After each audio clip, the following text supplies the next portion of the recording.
স্বাগতম প্রিয় শ্রোতা বন্ধুরা, গল্পের অভিজাত দুনিয়ায় আপনাদের স্বাগতম। আমরা আমাদের কথা শুরু করছি আমাদের প্রিয় নবী হজরত মুহাম্মদ সাল্লাল্লাহু আলাইহি ওয়াসাল্লামের প্রতি দরুদ ও সালাম জানিয়ে। এমন এক পাহাড়ি উপত্যকার গল্প এটি, যেখানে একজন নারীর মূল্য বিচার করা হতো কেবল তার গর্ভজাত সন্তানের সংখ্যার উপর ভিত্তি করে।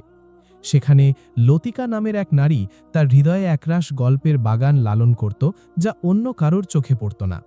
সে শুকনো পাথরের ফাটলে এমন কিছু সৌন্দর্য দেখতে পেত যা সাধারণ মানুষের চেনা ছিল না, কিন্তু তার ভাগ্যের নির্মম রায় সমাজ আগেই দিয়ে দিয়েছিল।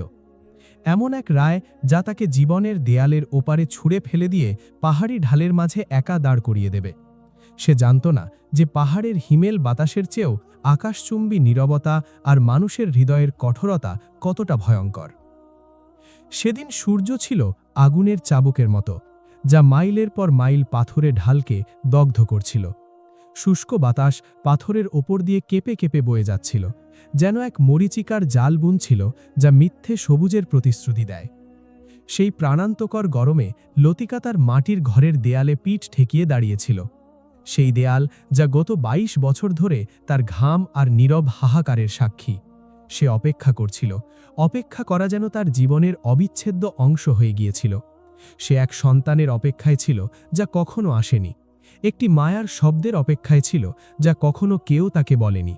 আর আজ সে এমন এক পরিণতির অপেক্ষা করছিল যা কোনো ধূলিঝড়ের মতো ভারী আর শ্বাসরুদ্ধকর হয়ে তার দিকে এগিয়ে আসছিল। দূর থেকে দুটি বিন্দুর মতো কিছু একটা নড়তে দেখা গেল। ধীরে ধীরে তা স্পষ্ট হল। দুটি গাধার গাড়ি এগিয়ে আসছে। প্রথম গাড়ির উপর বসেছিল তার স্বামী অজয়। সে বরাবরের মতোই অহংকারী ভঙ্গিতে বসেছিল। পাহাড়ের রোদেও তার দাপট কমেনি। কিন্তু লতিকার চোখ তার দিকে ছিল না। তার নজর চলে গিয়েছিল দ্বিতীয় গাড়িটির দিকে। সেই গাড়ির পিঠে ছিল লাল কাপড়ে মোড়ানো এক সুসজ্জিত আসন, যা গাধার প্রতিটি কদমে তালে তালে দুলছিল। লতিকা বুঝে নিল সবকিছু। তাকে আলাদা করে বলে দেওয়ার প্রয়োজন ছিল না। প্রতীক্ষায় ক্লান্ত তার হৃদয় যেন এক গভীর অন্ধকার গহ্বরে তলিয়ে গেল। গাড়ির কাফেলা বাড়ির সামনে এসে থামল। সেই শব্দে প্রতিবেশীদের মধ্যে চাঞ্চল্য তৈরি হল। তারা জানালা আর দরজার আড়াল থেকে উকি দিতে লাগল। তাদের উৎসুক চোখগুলো যেন এই দৃশ্যটি গিলে খেতে চাইছিল। অজয় খুব চটজলদি গাড়ি থেকে নামল। একবারও লতিকার দিকে ফিরে তাকাল না। সে আত্মবিশ্বাসী পায়ে এগিয়ে এল আসনের দিকে এবং তার নতুন স্ত্রী মালতীকে নামতে সাহায্য করল। মালতী পরেছিল জমকালো কারুকাজ করা পোশাক, যার রোদে ঝিলিক দিচ্ছিল, আর তার মুখের পাতলা আড়ালে জয়ের এক তৃপ্ত হাসি উঁকি দিচ্ছিল। অজয় লতিকার পাশ দিয়ে এমনভাবে হেঁটে চলে গেল যেন সে কোনো মানুষই নয়, বরং পাথরে খোদাই করা এক বিবর্ণ নকশা মাত্র। সে কোনো কথা বলল না। কথা খরচ করাকেও যেন সে লতিকার জন্য অপচয় মনে করছিল। ঘরে ঢোকার কিছুক্ষণ পরেই অজয় একটি পুরনো পুটলি হাতে বেরিয়ে এলো। ওটাই ছিল এই পৃথিবীতে লতিকার একমাত্র সম্বল। সে পুটলিটা লতিকার হাতে তুলে না দিয়ে চরম অবজ্ঞার সাথে উঠোনের ধুলোয় ছুঁড়ে ফেলে দিল। যেখানে ছায়া আর রোদের সীমানা মিশেছে, সেখানেই শব্দ করে পড়ল তার সেই শেষ সম্বলটুকু। সেই শব্দটা যেন লতিকার নিজের আত্মা ভেঙে যাওয়ার শব্দের মতো শোনাল। লতিকা সেখানে পাথরের মতো জমে দাঁড়িয়ে রইল। তার নিঃশ্বাস যেন বুকের ভেতরেই আটকে গেল। সে যেন নিজের জীবনের এই নাটকটি অন্য কোনো নারীর জীবনের ঘটনা হিসেবে দেখছিল। সে দেখল মালতী দরজায় দাঁড়িয়ে আছে। তার ছায়া ঘরের ভেতরে দীর্ঘ হয়ে লতিকার অস্তিত্বকে চিরতরে মুছে দিচ্ছে। সে প্রতিবেশীদের চোখের সেই করুণা মেশানো বিদ্রূপ দেখতে পাচ্ছিল, আর তাদের ফিসফাস কথাগুলো যেন বিষাক্ত বিচ্ছুর মতো তার কানে বিঁধছিল। কেউ একজন বলছিল, বেচারি লোকটা শেষমেশ যা চেয়েছিল তাই করল। পাহাড়ি ঢালে দাঁড়িয়েও লতিকার মনে হল তার রক্তে হিমশীতল বরফ বয়ে যাচ্ছে। তার চোখ দিয়ে কোনো জল বেরোল না, কারণ চোখের জল বহু আগেই শুকিয়ে গিয়েছিল। খুব ধীর গতিতে, যেন নিজের হাত পায়ের ওপর তার কোনো অধিকার নেই, সে নিচু হল। প্রথমে সে কাপড়ের পুটলিটি তুলল না, বরং তার সেই পুরনো কাস্তে আর এক আটি শুকনো শিকড়ের দিকে হাত বাড়ালো, যা সে সকালে অনেক কষ্টে জোগাড় করেছিল। এক রাতের আগুনের জন্য যে শিকড় জ্বালাতে চেয়েছিল সে, তার জ্বালানো হলো না। এই কাঁচতে আর শিকড়টুকুই ছিল তার দীর্ঘ সংগ্রামের শেষ স্মৃতি। সে সবকিছু বগলে চেপে নিয়ে উল্টো দিকে ঘুরে দাঁড়ালো। সে একবারও পেছন ফিরে তাকালো না। কারণ সেই দরজার বন্ধ হওয়ার শব্দটা হয়তো বছরের পর বছর তার কানে প্রতিধ্বনিত হতো। সে পাথুরে পথে এক অনিশ্চিত গন্তব্যের দিকে চলতে শুরু করল। সামনে মাইলের পর মাইল পাহাড়ি ঢাল, আর ভেতরে এক বিশাল শূন্যতা। সূর্য ডুবে যাওয়ার সাথে সাথে পৃথিবী যেন তার সমস্ত ওম হারিয়ে ফেলল। শুষ্ক বাতাস হঠাৎ হিম শীতল চাবুকের মতো হয়ে গেল। পাহাড় যেন তার গভীর থেকে প্রাচীন এক ঠান্ডা নিঃশ্বাস ছাড়তে শুরু করল। লতিকা হাঁটতে হাঁটতে ক্লান্ত হয়ে একসময় একটা শুকনো বট গাছের নিচে এসে ধপাস করে বসে পড়ল। গাছের শুকনো শিকড়গুলো বাতাসে এক করুণ সুর তুলছিল। সে তার কাস্তে আর পুটলিটাকে কোলের কাছে জড়িয়ে ধরল, যেন তারা তার হারিয়ে যাওয়া কোনো সন্তান। ঠান্ডা প্রথমে তার আঙুলগুলোকে অবশ করল, তারপর হাড়ের ভেতর পর্যন্ত কাঁপিয়ে দিল। গত ২২ বছরে সে কখনো কোনো দেয়ালের আড়াল ছাড়া এভাবে একা রাত কাটায়নি। আজ সে আকাশের নিচে সম্পূর্ণ অরক্ষিত। আকাশের তারার দিকে তাকিয়ে তার মনে হল সেগুলো কোনো রোম্যান্টিক দৃশ্য নয়, বরং কালোর গালিচায় ছিটিয়ে থাকা কাঁচের টুকরোর মতো, যেন একজোড়া পাথুরে চোখ তার একাকিত্বকে বিদ্রুপ করছে। সে চোখ বুজে নিজের যন্ত্রণাকে ভুলতে চাইল, কিন্তু তার ভেতরের অন্ধকার বাইরের অন্ধকারের চেয়েও বেশি ভয়ানক ছিল। তার মনে পড়ছিল ঘরের সেই ধোয়া ওঠা খাবারের টেবিল, অজয়ের গম্ভীর কণ্ঠস্বর আর নিজের হাতে সাজানো বিছানা। এই সামান্য স্মৃতিগুলোই এখন তাকে পাহাড়ি শলাকার মতো বিঁধছিল। সে বিড়বিড় করে নিজেকেই বলল, আমি কি কোনো কিছুর যোগ্য নই? ঠিক তখনই এক নেকড়ের ডাক তার তন্দ্রা ভেঙে দিল। সে হিংস্র পশুর ভয়ে নয়, বরং এই ভেবে চমকে উঠল যে পাহাড়ের প্রতিটি জীব বেঁচে থাকার জন্য লড়ছে, অথচ সে কি তবে হার মেনে নেবে? পরদিন ভোরে সূর্যের আলো যখন ফুটে উঠল, তখন তা কোনো আশার বার্তা নয়, বরং নতুন এক কষ্টের ইঙ্গিত দিল। লতিকা তার অবশ হয়ে যাওয়া শরীর নিয়ে আবার বাজারের দিকে যাত্রা করল। বাজারে মানুষের ভিড় আর মশলার গন্ধে প্রাণবন্ত থাকলেও লতিকাকে দেখা মাত্র সেখানে এক অদ্ভুত নীরবতা নেমে এলো।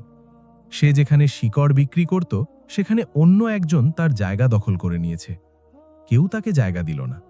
অগত্যা সে বাজারের এক কোণে আবর্জনার স্তূপের পাশে গিয়ে বসল।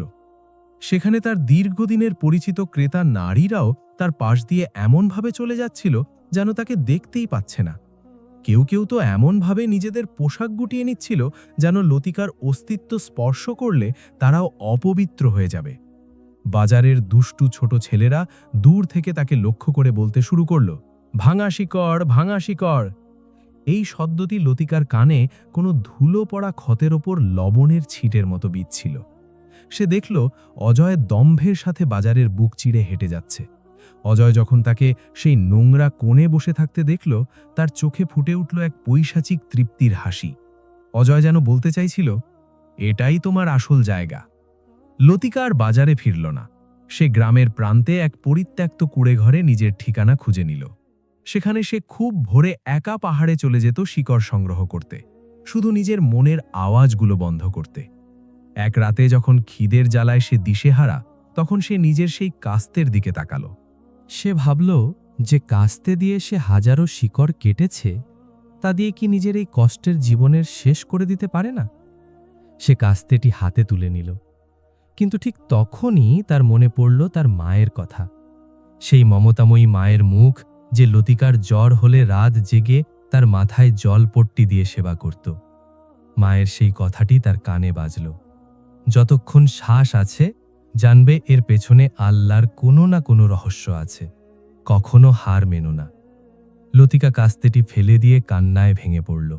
তার চোখের জল ছিল না, ছিল আত্মার এক গভীর হাহাকার। হঠাৎ অনুভব করল তার হাতে এক ফোঁটা জল পড়ল। না, তা চোখের জল নয়, তা ছিল আকাশের বৃষ্টি। পাহাড়ি উপত্যকায় অসময়ের সেই বৃষ্টি যেন তার দগ্ধ আত্মাকে শান্ত করতে এলো। বৃষ্টির ঘ্রাণে সে জীবনের এক নতুন সুবাস পেল। সে বুঝতে পারল সে এখনো ফুরিয়ে যায়নি। পরদিন লতিকা আবার বাজারে গেল, তবে আজ তার মাথা নিচু ছিল না। মানুষের করুণা বা অবজ্ঞার পরোয়া সে আর করল না।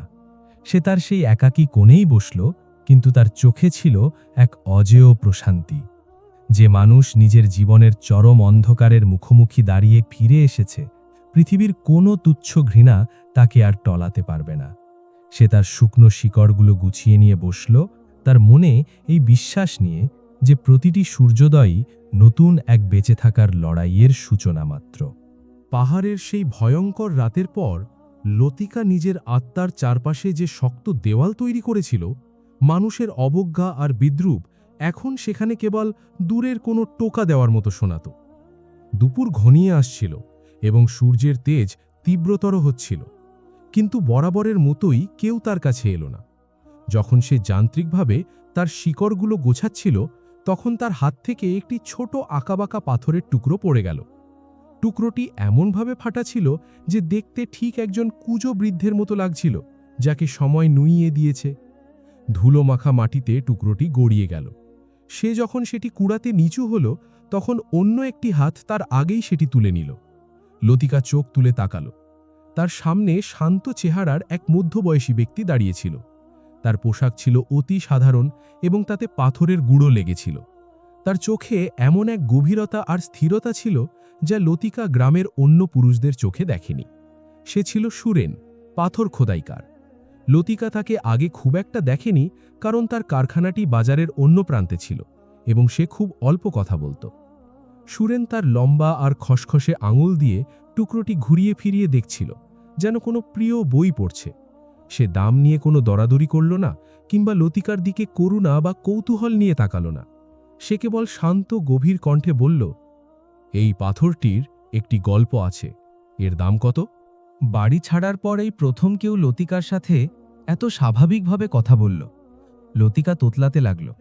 সুরেন তাকে কোনো বন্ধা বা বিতাড়িত নারী হিসেবে দেখছিল না, বরং কেবল একজন বিক্রেতা হিসেবে দেখছিল, যার কাছে একটি পণ্য আছে। লতিকা মাথা নেড়ে নিচু স্বরে বলল, এটা নিয়ে যান, এটা আপনার জন্য। সুরেন তার দিকে তাকালো এবং এই প্রথম তাদের চোখাচোখি হল। লতিকা সেই চোখে এমন কিছু দেখল যা সে আগে কখনো দেখেনি। সেখানে কোনো লালসা, অহংকার বা করুণা ছিল না, বরং সেখানে ছিল এক নীরব উপলব্ধি, যেন সুরেন সেই চেহারার আড়ালে লুকিয়ে থাকা সত্যকে দেখতে পাচ্ছিল, যা রোদ আর কঠোর পরিশ্রম খোদাই করে দিয়েছিল। সুরেন শান্তভাবে তার হাতে দুটি মুদ্রা রাখতে রাখতে বলল, আমি বিনিময় ছাড়া কিছু নেই না। ওই মুদ্রা দুটির মূল্য তার সব শিকড়ের দামের চেয়েও বেশি ছিল। এরপর পাথরটির দিকে তাকিয়ে সে যোগ করল, এই ফাটা পাথরগুলো আমাকে মনে করিয়ে দেয় যে প্রতিটি ভাঙনের পেছনেই টিকে থাকার এক একটি গল্প থাকে। এই বলে সে ধীর পায়ে চলে গেল। লতিকা হাতের মুদ্রার দিকে তাকিয়ে স্তব্ধ হয়ে দাঁড়িয়ে রইল। মুদ্রার আর্থিক মূল্য তাকে অবাক করেনি, বরং তার ভেতরের গূঢ় অর্থটি তাকে নাড়া দিয়েছিল। কেউ একজন এমন জিনিসের জন্য মূল্য দিল যা লতিকা কেবল ছাই আর আগুনের পথ হিসেবে দেখত। কেউ একজন এতে গল্প খুঁজে পেল। সে মুদ্রাগুলো শক্ত করে ধরল। এগুলো ছিল এক মূর্ত প্রমাণ যে সে কোনো প্রেতাত্মা নয়, সে অস্তিত্বশীল এবং কেউ তাকে দেখতে পাচ্ছে। সেদিন সে মুদ্রা দিয়ে একটি রুটি আর কিছু ফল কিনল। সন্ধ্যায় যখন সে নিজের কুঁড়ে ঘরে বসে বহুদিনের মধ্যে প্রথম সত্যিকারের খাবারটি খাচ্ছিল, তখন সেই রুটির স্বাদ আলাদা মনে হলো। তাতে যেন সম্মানের স্বাদ লেগেছিল। সে জানল যে আগামীকাল সে পাহাড়ে কেবল পুড়িয়ে ফেলার শিকড় খুঁজবে না, বরং এমন পাথর খুঁজবে যা কোনো গল্প বহন করে। এরপর থেকে বাজারে তাদের এই দেখা হওয়াটা প্রতিদিনের এক নীরব অভ্যাসে পরিণত হল।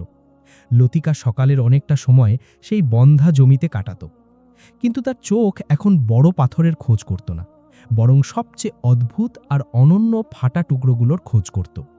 কোনো পাথর যার ফাটল পাহাড়ের মানচিত্রের মতো ছড়িয়ে গিয়েছে, কোনোটি বাতাসের টানে পেঁচিয়ে গিয়ে স্বর্গের সিঁড়ি তৈরি করেছে, আবার কোনোটিতে একটি শক্ত গিঁট তৈরি হয়েছে যা দেখতে পাথরের হৃদয়ের মতো। সে এই বিশেষ টুকরোগুলোকে আলাদা করে একটি বিশেষ আঁটিতে রাখত। দুপুরে সুরেন তার চিরচেনা শান্ত ভঙ্গি নিয়ে আসত। এক নজর দেখেই সে সাধারণ শিকড়ের স্তূপ থেকে তার আজকের ধনটি চিনে নিত। সে পাথরটি তুলে নিত যেন কোনো বিরল রত্ন পরীক্ষা করছে। তারপর কোনো কথা না বলে চড়া দামে সেটি কিনে নিত। একদিন সুরেন চলে না গিয়ে তার শিকড়ের পাশে উবু হয়ে বসল। সে তার চামড়ার ঝুলি থেকে একটি ছোট্ট ধারালো ছুরি আর আগের দিন লতিকার কাছ থেকে কেনা একটি পাথর বের করল। অত্যন্ত ধীর আর আত্মবিশ্বাসী হাতে সে পাথরটির ফাটল অনুসরণ করে খোদাই করতে শুরু করল। তার হাত দুটি এক অদ্ভুত ছন্দে কাজ করছিল। যেন সে জানত ওই ফাটা পাথরের নিচে কি লুকিয়ে আছে। লতিকা স্তব্ধ হয়ে তা ভিখতে লাগল। সুরেনের হাতের ছোঁয়ায় পাথরটি কেবল পরিবর্তিত হচ্ছিল না, বরং তার আসল রূপ প্রকাশ পাচ্ছিল। একটি ছোট উঁচু অংশ হয়ে গেল পাখির চোখ, আর একটি প্রাকৃতিক ফাটল হয়ে গেল একটি ভাঙা ডানা। সে খোদাই করছিল না, বরং সে সেই গল্পটি বের করে আনছিল যা সে নিজের চোখে দেখেছিল। কাজের থেকে চোখ না তুলেই সে বলল, মানুষ এতে কেবল ঘরের ভিত দেখে, আর আমি এতে অন্য এক জীবন দেখি যা সময়ের নিষ্ঠুরতা থেকে বেঁচে ফিরেছে। তার কথাগুলো লতিকার তৃষ্ণার্ত আত্মার উপর বৃষ্টির ফোঁটার মতো পড়ছিল। লতিকা জানত সে কেবল ওই পাথরটির কথা বলছে না, সে লতিকার কথাই বলছে। সেই দিন থেকে তাদের সাক্ষাতের ধরন বদলে গেল। সুরেন কিছুক্ষণ সেখানে বসে খোদাই করত, আর লতিকা তার হাতের জাদু দেখত, যা শূন্য থেকে রূপ আর গল্প তৈরি করছিল। মাঝে মাঝে সে তাকে পথ হারানো কোনো নক্ষত্র কিংবা স্রোতের বিপরীতে চলা কোনো নদীর ছোট গল্প শোনাত। এগুলো কেবল গল্প ছিল না, এগুলো ছিল জীবনের শিক্ষা, যা লতিকার মনের সেই হীনমন্যতাকে ধুয়ে দিচ্ছিল। লতিকা নিজেও বদলে যেতে লাগল। তার চেহারার বিবর্ণ ভাব কেটে গিয়ে এক ধরনের প্রশান্তি এলো। তার কাজ এখন কেবল বেঁচে থাকার লড়াই ছিল না, বরং তার শিল্পে পরিণত হল। সে কোনো পাথর তোলার সময় ভাবত, সুরেন এতে কি দেখতে পাবে? কেবল এই প্রশ্নটি তার সামনে এক নতুন জগৎ খুলে দিয়েছিল। একদিন সুরেন তার ঝুলি থেকে একটি ছোট হরিণ বের করল, যা সে লতিকার দেওয়া প্রথম দিকের একটি পাথর থেকে খোদাই করেছিল। হরিণটি এমনভাবে দাঁড়িয়েছিল যেন এই মাত্র লাফ দেবে, কিন্তু তার একটি পায়ে একটি সূক্ষ্ম ফাটল ছিল। সুরেন সেটি লতিকার দিকে বাড়িয়ে দিয়ে বলল, এটা তোমার জন্য। লতিকা ইতস্তত করছিল। সে ভাবছিল বিনিময় দেওয়ার মতো তার কাছে কি আছে, কিন্তু সুরেনের চোখে সে এক আন্তরিক আমন্ত্রণ দেখল। সে কাপা কাপা হাতে হরিণটি নিল। পালিশ করা পাথরের স্পর্শ ছিল মসৃণ আর উষ্ণ। সে তার আঙুল দিয়ে পায়ের সেই ফাটলটি অনুভব করল, তারপর সুরেনের দিকে তাকাল। সুরেন শান্তভাবে বলল, সবচেয়ে সুন্দর জিনিসেরও নিজের ক্ষত থাকে। লতিকা হরিণটি শক্ত করে ধরল এবং এর উষ্ণতা তার হৃদয়ে অনুভব করল। সে বুঝল সুরেন কেবল তার পাথরগুলোই কিনছিল না, সে লতিকার ভেঙে যাওয়া আত্মাকেও টুকরো টুকরো করে আবার গড়ে তুলছিল। মৌসুম বদলে গেল এবং তাদের সেই লাজুক সাক্ষাৎটি ধীরে ধীরে শ্রদ্ধা আর বন্ধুত্বের এক শান্ত নদীতে পরিণত হল। লতিকা এখন আর সেই পরিত্যক্ত কুঁড়ে ঘরে থাকত না। কয়েক মাস পর তার আয় যখন স্থিতিশীল হল, তখন সে একটি ছোট মাটির ঘর ভাড়া নিল। সেখানে কেবল একটি বিছানা আর কিছু বাসনপত্র ছিল, কিন্তু তাতে ছিল ফিরে পাওয়া সম্মানের উষ্ণতা। সুরেনের সাথে তার কথোপকথন এখন আরও গভীর হল। সুরেন তাকে তার স্ত্রীর কথা জানাল, যাকে রোগ তেড়ে নিয়েছিল। লতিকাও তার নীরবতা আর চোখের ভাষায় তার ভেতরের পাহাড়ের কথা জানাল। সেই রাতের কথা জানাল যখন সে প্রায় হারিয়ে গিয়েছিল। শরতের এক সন্ধ্যায় যখন আকাশ লাল আর সোনালি রঙে সেজেছিল, সুরেন বাজারে লতিকার সেই কোণে এলো। কিন্তু এবার সে কোনো পাথর তুলল না। সে স্থির হয়ে দাঁড়িয়ে রইল এবং তার চোখে এক গভীর গম্ভীর দৃষ্টি ছিল। দীর্ঘ নীরবতার পর সে বলল, লতিকা, আমার কারখানাটা বড্ড শীতল, আমার গল্পগুলো শোনার কেউ নেই, এবং এই বড় ঘরটি একজন পুরুষের জন্য বড্ড বেশি ফাঁকা। লতিকার নিঃশ্বাস আটকে গেল। সুরেন তার গম্ভীর গলায় বলে চলল, আমি রান্না করার জন্য কোনো দাসী খুঁজছি না, কিংবা আমার নাম বয়ে বেড়ানোর জন্য কোনো জরায়ু খুঁজছি না, কারণ আমি পিতৃত্ব আর ভালোবাসা উভয়ই দেখেছি। আমি এমন এক আত্মা খুঁজছি যে পাথরের ভাষা বোঝে এবং সন্ধ্যার নীরবতায় আমার সঙ্গী হবে। তুমি কি আমার সাথে একটি ঘর তৈরি করবে? এটি লতিকার শোনা অন্য কোনো প্রস্তাবের মতো ছিল না। এটি বংশ রক্ষার জন্য বা সামাজিক মর্যাদার জন্য কোনো বিয়ের প্রস্তাব ছিল না। এটি ছিল জীবনের সবচেয়ে সরল আর গভীর রূপে অংশীদার হওয়ার এক আহ্বান। সে বলেনি, আমাকে বিয়ে করো। সে বলেছে, চলো একটি ঘর গড়ি। লতিকা নিজের খসখসে ফেটে যাওয়া হাতের দিকে তাকালো, তারপর সুরেনের সত্যবাদী চোখের দিকে তাকালো। দীর্ঘ বছর পর সে অনুভব করল সে কারোর চেয়ে কম নয়। তার এই নীরব গল্প আর যন্ত্রণার মধ্যে দিয়ে অর্জিত শক্তিই হল তার আসল মহর। সে ধীরে ধীরে মাথা নাড়ল। সম্মতির জন্য কোনো শব্দের প্রয়োজন ছিল না।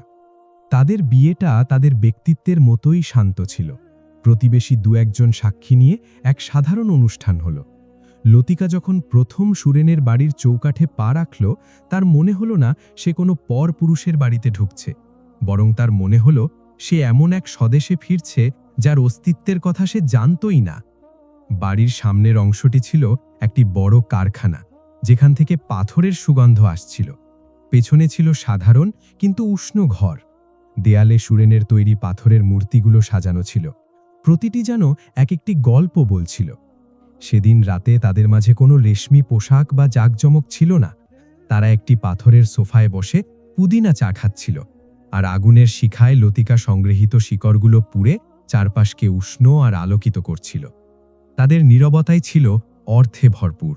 দুটি আত্মা একে অপরের উপস্থিতিতে আশ্রয় খুঁজে পেয়েছিল। ঘরটি মাটি বা পাথর দিয়ে নয়, বরং গভীর বোঝাপড়া আর অবর্ণনীয় শান্তি দিয়ে তৈরি হয়েছিল। গ্রামের অন্য প্রান্তে অজয়ের ঘরটি বড় হচ্ছিল, কিন্তু সেখানে কোনো আত্মা ছিল না। মালতী তার এক এক করে দুটি ছেলে আর একটি মেয়ের জন্ম দিল। অজয় তার সন্তানদের নিয়ে অহংকারে ফেটে পড়ছিল। সে বাজারে বুক ফুলিয়ে হাঁটত এবং অন্য পুরুষদের দিকে এমনভাবে তাকাত যেন সে অমর হয়ে থাকবে আর বাকিরা সব ধ্বংস হয়ে যাবে। কিন্তু সে যাদের নিজের সত্তার বিস্তার মনে করত, তারা আসলে ছিল তারই এক বিকৃত রূপ এবং তাদের মায়ের ধূর্ত অহংকারের সংমিশ্রণ। সে তাদের শিখিয়েছিল যে তারাই সেরা এবং সব কিছুই তাদের প্রাপ্য। সে তাদের ভালোবাসা দেয়নি, কেবল অর্থ দিয়ে তাদের আনুগত্য কিনতে চেয়েছিল। বড় ছেলে শকর বাবার দোকান থেকে না বলে যা খুশি নিয়ে যেত। ছোট ছেলে রাদ ছিল অত্যন্ত নিষ্ঠুর। সে পশুদের কষ্ট দিয়ে আর অন্য শিশুদের খেলনা ভিনে আনন্দ পেত। আর মেয়ে শামস তার মায়ের কাছ থেকে শিখেছিল যে তার রূপ আর চাতুর্য দিয়েই সে অন্যকে নিয়ন্ত্রণ করতে পারবে। মালতী কেবল সন্তান জন্মদানকারী স্ত্রী ছিল না, তার উচ্চাকাঙ্ক্ষা ছিল বিশাল। সে ব্যবসার নিয়ন্ত্রণ নিজের হাতে নিতে শুরু করল এবং অজয়কে কেবল এক নামমাত্র মূর্তিতে পরিণত করল। ঘরের পরিবেশ ছিল গুমোট। খাবার টেবিলে বসে অজয় শূন্য চোখে চেয়ে থাকত, আর তার সন্তানরা মাংসের টুকরো নিয়ে নিজেদের মধ্যে ঝগড়া করত। মালতী দেখছিল তার সন্তানরাই হবে তার বাহিনী, যারা এই রাজত্ব শাসন করবে। একদিন অজয় তার বড় ছেলেকে নিজের সিন্দুক থেকে টাকা চুরি করতে দেখে ধমক দিলে ছেলেটি পাল্টা জবাব দিল, "এটো আমাদেরই টাকা, নাকি আমরা আপনার মরার অপেক্ষা করব?" অজয় স্তম্ভিত হয়ে গেল। সে বুঝল সে কোনো রাজত্ব গড়েনি, বরং কতকগুলো নেকড়ে বড় করেছে যারা তাকে ছিঁড়ে খাওয়ার অপেক্ষায় আছে। সে বুঝতে পারল যাকে সে নিজের দম্ভ মনে করত, তা আসলে তার আত্মার এক বিশাল শূন্যতা। সুরেন আর লতিকার ঘরে সময় কাটত ঋতু পরিবর্তনের সাথে এবং নতুন নতুন পাথরের মূর্তি তৈরির মাধ্যমে। লতিকা এখন কারখানার এক কর্মঠ অংশীদার। যে হাতে সে একসময় কাস্তে ধরত, সেই হাত এখন সূক্ষ্ম ছুরি আর পালিশ করার যন্ত্র চালানো শিখেছে। সে সুরেনের মতো রূপকার ছিল না ঠিকই, কিন্তু সে সূক্ষ্ম নকশা তৈরিতে পারদর্শী হয়ে উঠল। সে ঘণ্টার পর ঘণ্টা পাথর ঘষে আয়নার মতো মসৃণ করে তুলত। তারা পাশাপাশি কাজ করত এবং তাদের কাজই ছিল তাদের দীর্ঘ কথোপকথন। লতিকার চেহারার বলিরেখাগুলো এখন যন্ত্রণার নয়, বরং সার্থকতা আর অভিজ্ঞতার মানচিত্র হয়ে উঠেছিল। তার চোখে প্রশান্তি আর তৃপ্তির এক নতুন আভা দেখা দিল। সে আর সন্তানদের কথা ভাবত না। সে মেনে নিয়েছিল যে ওই দরজাটি তার জন্য চিরতরে বন্ধ। কিন্তু সুরেনের সাথে তার শিল্পচর্চাই ছিল তার জন্য নতুন এক জন্ম। তাদের তৈরি প্রতিটি মূর্তিই ছিল তাদের সন্তান। একদিন সকালে লতিকার মাথা ঘুরতে শুরু করল। প্রথমে সে ভেবেছিল হয়তো কাজের ক্লান্তি, কিন্তু যখন এটি বারবার হতে লাগল, সে তার শরীরের ভেতর এক অজানো পরিবর্তন অনুভব করল। এক অভিজ্ঞ বৃদ্ধা প্রতিবেশী তাকে পরীক্ষা করে এমন কথা শোনাল যা সে স্বপ্নেও ভাবেনি। সংবাদটি তার কাছে এক শান্ত ভূমিকম্পের মতো এলো। সে সারা দিন এই খবরটি নিজের মনে চেপে রাখল। না পারছিল বিশ্বাস করতে, আর না পারছিল অস্বীকার করতে। সন্ধ্যায় সুরেন তার হাত ধরলে সে কেঁপে উঠল। সুরেন জিজ্ঞেস করল, "কি হয়েছে লতিকা? তোমার কি কষ্ট হচ্ছে?" লতিকা তার চোখে জল নিয়ে তাকাল। এই জল ছিল একদম আলাদা। সে ফিসফিস করে বলল, "সুরেন, সেই শুকনো জমিতে চারা গজাচ্ছে।" সুরেন কোনো শোরগোল করল না, বরং শান্ত গভীরতায় তাকে জড়িয়ে ধরল। সে হাসল এবং বলল, "লতিকা, তুমি তো সবসময়ই ভেতরে কুড়ি মেলেছিলে, শিল্পে, শান্তিতে আর ভালোবাসায়। এটি কেবল সেই বৃক্ষের একটি নতুন ফল। মাতৃত্ব তাকে রক্ষা করেনি বা তাকে নতুন কোনো মূল্য দেয়নি, কারণ সে নিজের মূল্য আগেই খুঁজে পেয়েছিল সুরেনের ভালোবাসায়। কিন্তু এই অনাগত সন্তানটি ছিল এক অনাকাঙ্ক্ষিত উপহার, যেন কোনো ভাঙা পাথরে শেষবারের মতো একটি ফুল ফুটেছে, এটা প্রমাণ করতে যে তার ভেতর সবসময় প্রাণ রস বইছিল। কেবল সঠিক মাটি আর জলের অপেক্ষা ছিল। তাদের একটি মেয়ে হলো, যার নাম তারা রাখল শিশির, যা পাহাড়ের উষালগ্নে জীবন ফিরিয়ে আনে। সেটি ছিল শান্তি আর ভালোবাসার ফল, দম্ভের নয়। যখন লতিকার ঘরে শিশিরের হাসির শব্দ চারপাশ মাতিয়ে রাখছিল, তখন অজয়ের সেই বিশাল প্রাসাদের দেয়ালগুলো তার সন্তানদের চিৎকারে ফেটে যাচ্ছিল।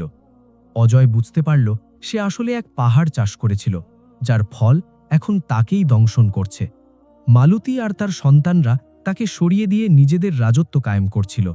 অজয় একা বসে তার সেই বিশাল বাড়ির দিকে তাকিয়ে থাকল, যা এখন তার কাছে প্রাসাদের বদলে এক জাঁকজমকপূর্ণ কারাগার মনে হচ্ছিল। সে বুঝতে পারল তার সেই দম্ভের সিংহাসনটি আসলে পাথরের ওপর তৈরি ছিল, আর অন্যদিকে শিশির, সেই পাহাড়ের ফুল, শান্তিতে বেড়ে উঠতে লাগল। যে মহিলারা আগে বাজারে লতিকাকে এড়িয়ে চলত, তারা এখন দূর থেকে এক অদ্ভুত দৃষ্টিতে তার দিকে তাকাত। সেই দৃষ্টিতে মিশে থাকত বিস্ময়, হিংসা আর এক ধরনের অলৌকিক ভয়। তাদের মনে প্রশ্ন জাগত, এমন ভাঙা শিকড় কিভাবে দুবার ফলবতী হতে পারে?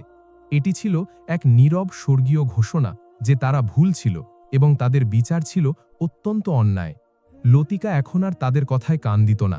তার জগৎ এখন তার ঘর, কারখানা আর ছোট পরিবারকে কেন্দ্র করেই পূর্ণতা পেয়েছিল।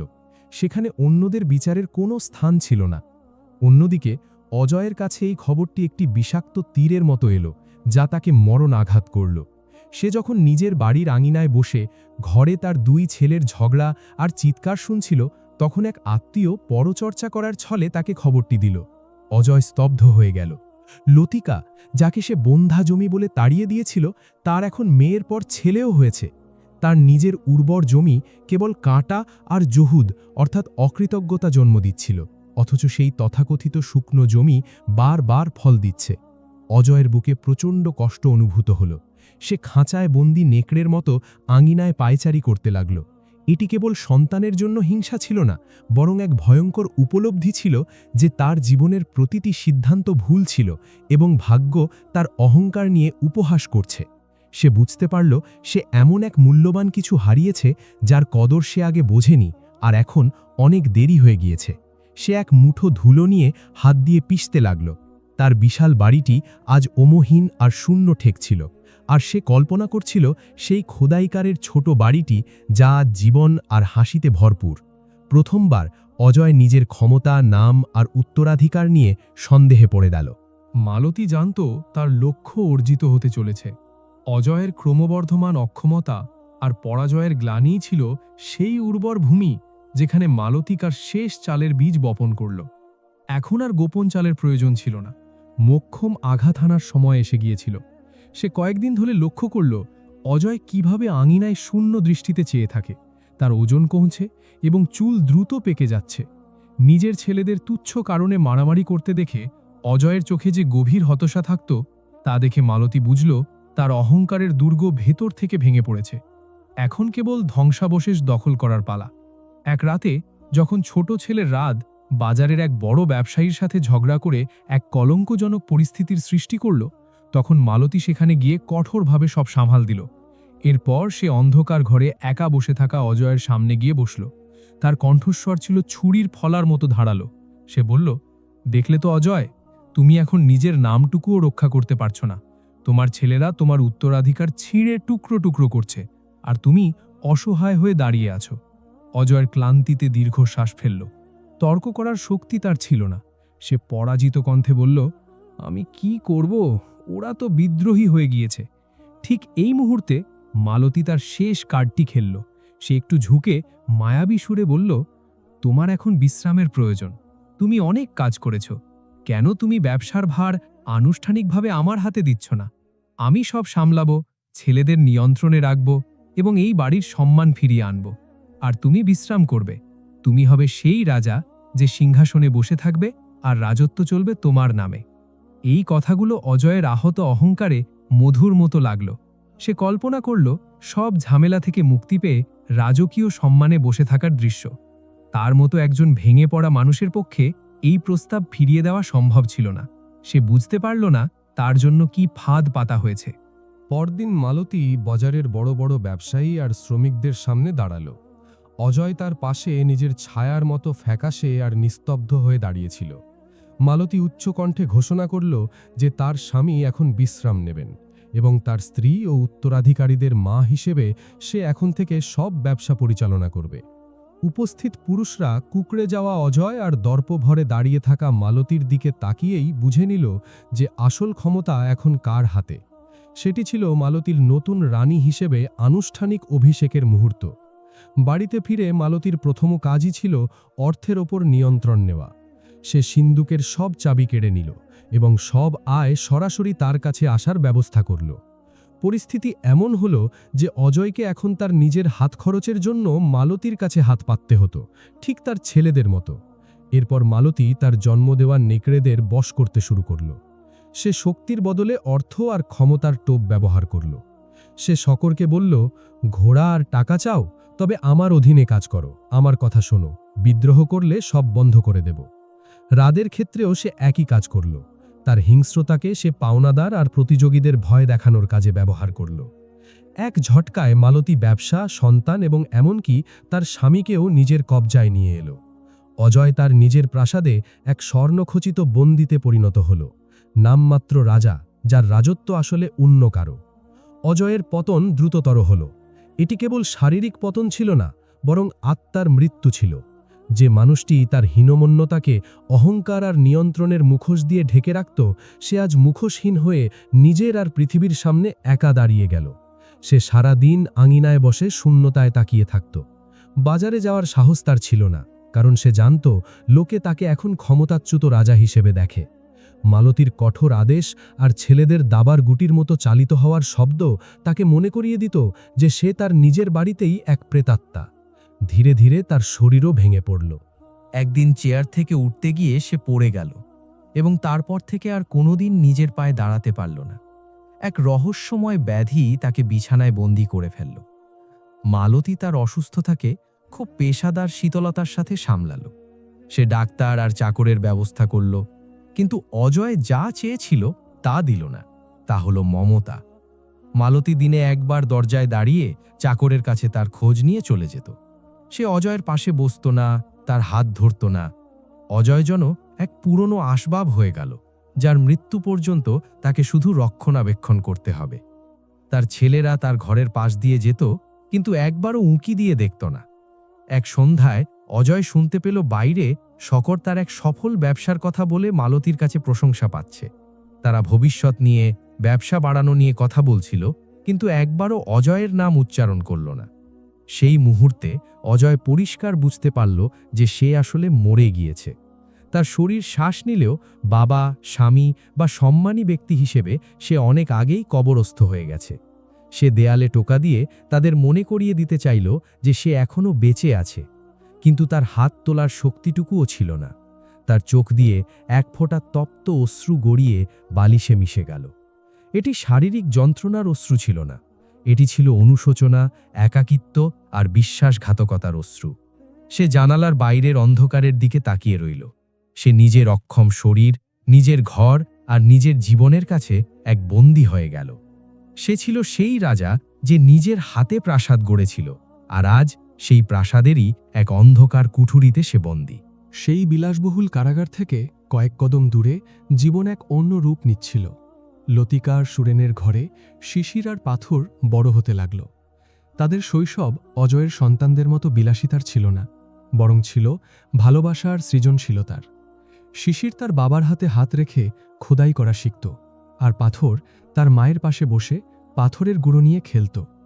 একদিন বিকেলে লতিকা আর সুরেন যখন বাজার দিয়ে ফিরছিল, তাদের পথটি অজয়ের সেই বিশাল বাড়ির সামনে দিয়ে গেল।